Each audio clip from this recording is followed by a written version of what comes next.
తెలంగాణలో రాజ్యసభ ఎన్నికలకు ముగిసిన నామినేషన్ ఉపసంహరణ గడువు ముగిసింది. రాజ్యసభ అభ్యర్థిగా అభిషేక్ మను సింఘ్వి ఏకగ్రీవమయ్యారు. సింఘ్వి తరపున కాసేపట్లో పార్టీ ఉపాధ్యక్షుడు నిరంజన్ ఎన్నిక సర్టిఫికేట్ తీసుకోనున్నారు. రాజ్యసభ అభ్యర్థిత్వానికి 2 నామినేషన్లు దాఖలయ్యాయి. కాంగ్రెస్ నుంచి అభిషేక్ మను సింఘ్వి నామినేషన్ వేశారు. ఇండిపెండెంట్ గా పద్మరాజన్ నామినేషన్ దాఖలు చేశారు. ఎమ్మెల్యేలు మద్దతు లేకపోవడంతో పద్మరాజన్ నామినేషన్ తిరస్కరణకు గురవడంతో అభిషేక్ ఎన్నిక ఏకగ్రీవమైంది.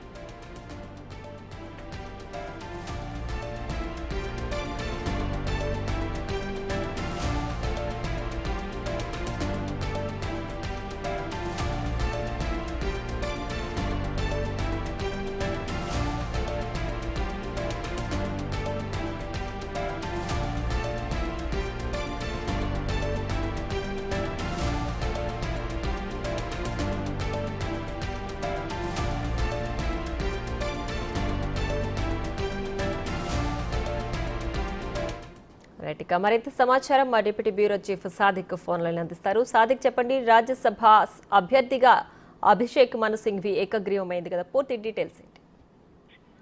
ప్రియ, తెలంగాణలో రాజ్యసభ ఎన్నిక అంటే ఉప ఎన్నిక సంబంధించినటువంటి ఎమ్మెల్యే కోటలో రాజ్యసభకు అభిషేక్ మను సింఘ్వి ఏకగ్రీవంగా ఎన్నిక కావడం జరిగింది.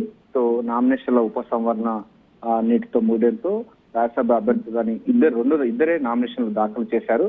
కాంగ్రెస్ పార్టీ నుంచి కూడా అభిషేక్ మను సింఘ్వి దాఖలు చేయగా ఇండిపెండెంట్ గా అభ్యర్థిగా పద్మరాజన్ కూడా నామినేషన్ చేశారు. అయితే పద్మరాజన్ కు ఎమ్మెల్యేలకు సంబంధించి 10 మంది ఎమ్మెల్యేలు ప్రమోట్ చేయకపోవడంతో ఆయన యొక్క నామినేషన్ పత్రాన్ని అది రిజెక్ట్ చేయడం జరిగింది. దీంతో రాజ్యసభ అభ్యర్థిగా ఏకగ్రీవంగా అభిషేక్ మను సింఘ్వి ఎన్నిక కావడం జరిగింది.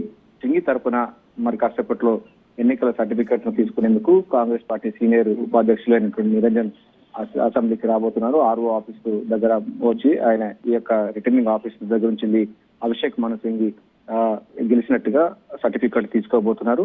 సో ఎమ్మెల్యే కోటలోని రాజ్యసభ సంబంధించినది ఖాళీ అయింది.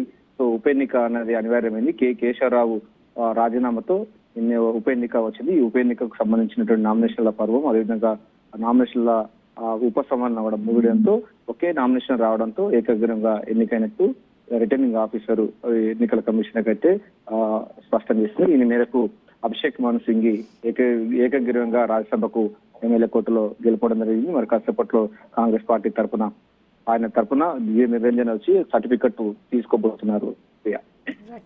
Thanks for the updates.